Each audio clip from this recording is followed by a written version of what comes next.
প্রেমিকার বাসর করে হাজির তিনজন প্রেমিক, কিন্তু কেন কি ঘটনা ঘটেছে সেই বিস্তারিতই জানতে যাব এখানকার সবার কাছে।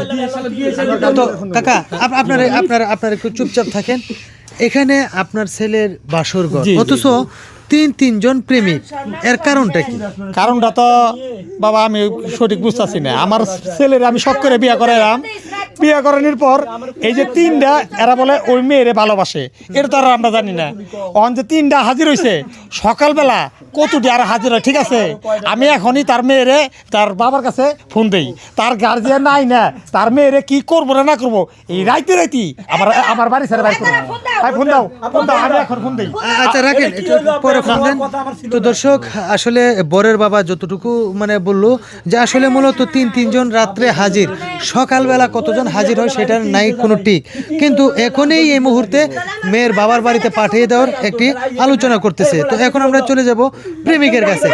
আচ্ছা ভাই, আপনার বয়সের সাথে তো মনে হয় এই মেয়েটা কোনোভাবেই যায় না, কিন্তু আপনি এটা কি মেয়ের কোনো ক্ষতি করার জন্য এরকম একটা ফোন দিয়ে নিয়ে আসছেন নাকি অন্য কিছু? সত্য কথা ভাই, মেয়ের কোনো ক্ষতির দিকে নাই আমি। ও আমার বয়সের কথাও বলে নাই যে বয়স বেশি হয়েছে কি ভালো কি মন্দ, এই বিষয়ে এক ধরনের কোনো কথা নাই।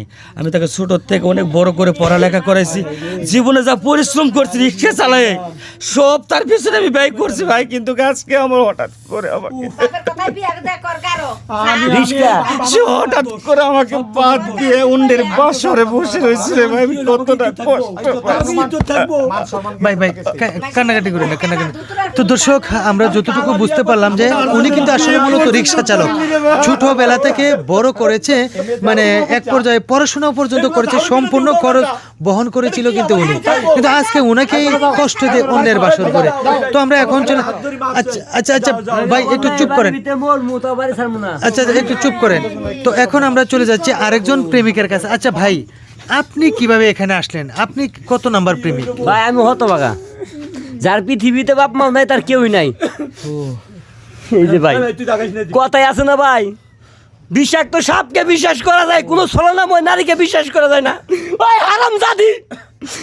হারামজাদি চলে বলে কৌশলে আমার লাখ টাকা হাতায় নিছে ভাই। আমার কাপড়ের ব্যবসা ভাই, ঢাকা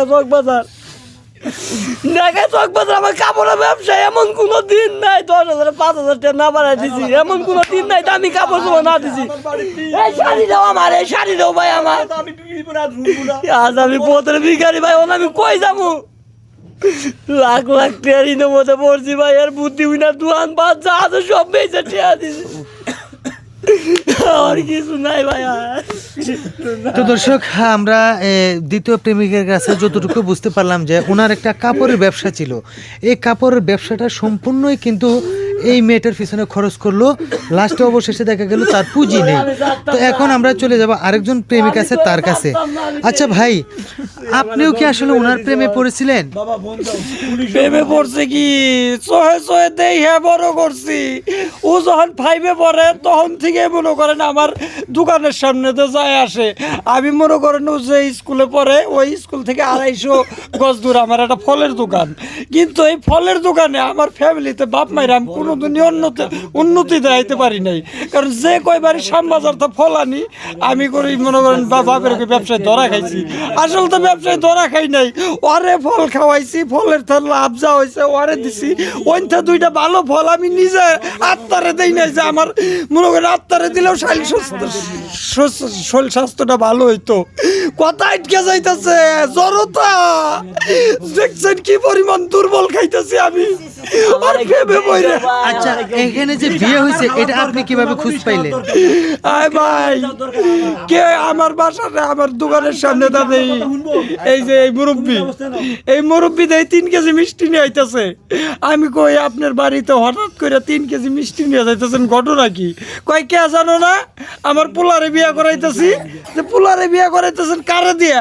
কয় অমুক গ্রামের অমুকের মেয়ে। হাই রে হাই, তখনই তো আমি চিনবার পারছি অমুক গ্রামের ওই সবমতপুরের মেয়ের তো আমি প্রেম করি।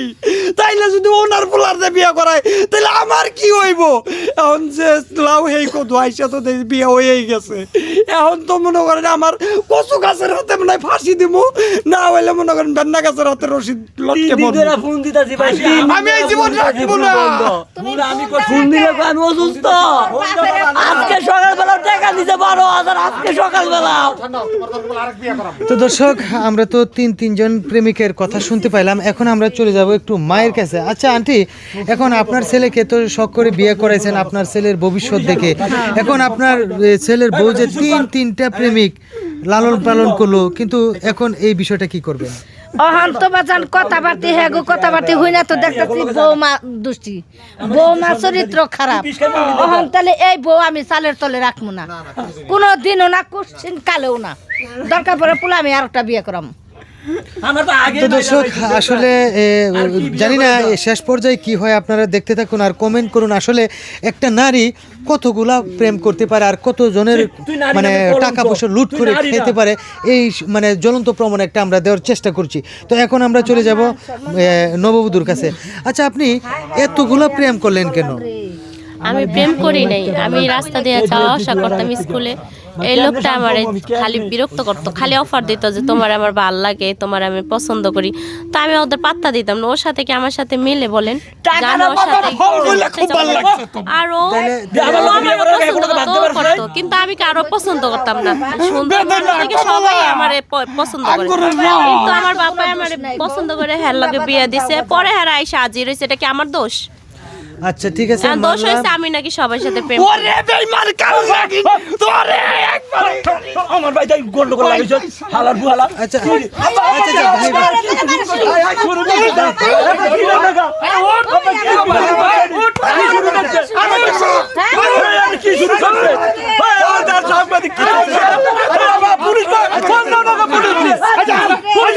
ভাই শুনুন শুনুন শুনুন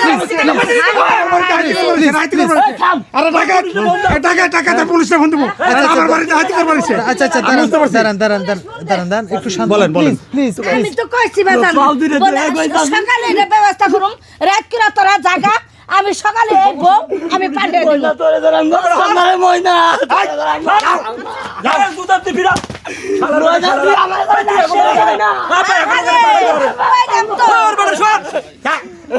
একটু শান্ত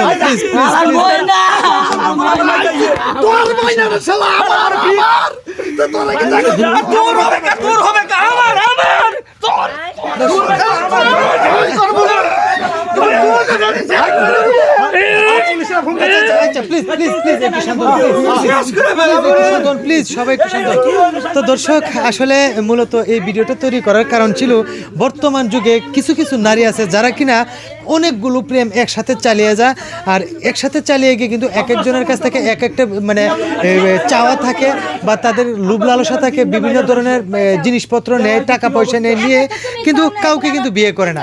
বিয়ে করে এমনই একটা লোকের কাছে মানে যেটা দেখলে মানানসই হয় না, হয়তো বা মানে চেহারা খারাপ থাকে বা বিভিন্ন নেশাগ্রস্ত থাকে, এরকমও কিন্তু ঘটনা ঘটে থাকে। কিন্তু আসলে মূলত ভালো ভালো যে মানুষগুলো আছে তাদেরকে ঠকিয়ে বিভিন্ন ধরনের প্রলোভন দেখিয়ে তাদেরকে লুট করে কিন্তু সে অনেক বড় ধরনের একটা করে কি চিট করে, এদের সাথে ভালো মানুষদের সাথে কিন্তু চিট করা হয়। তো দর্শক এই ধরনের মেয়ের কাছ থেকে দূরে থাকবেন। কিন্তু আসলে চিনার উপায় কি? চিনার একটাই উপায়, সেটা হলো প্রেম না করা। আর প্রেম করলে অবশ্যই এরকম ধরনের বিপদগ্রস্ত হইতে হবে, এটা নিশ্চিত। এই জন্যই প্রেম করব না, যাদের সাথে মিশবো না। এই ছিল আমাদের ভিডিও। দর্শক যদি ভালো লেগে থাকে তাহলে অবশ্যই লাইক কমেন্ট শেয়ার করে আমাদের পাশে থাকবেন। ধন্যবাদ সবাই।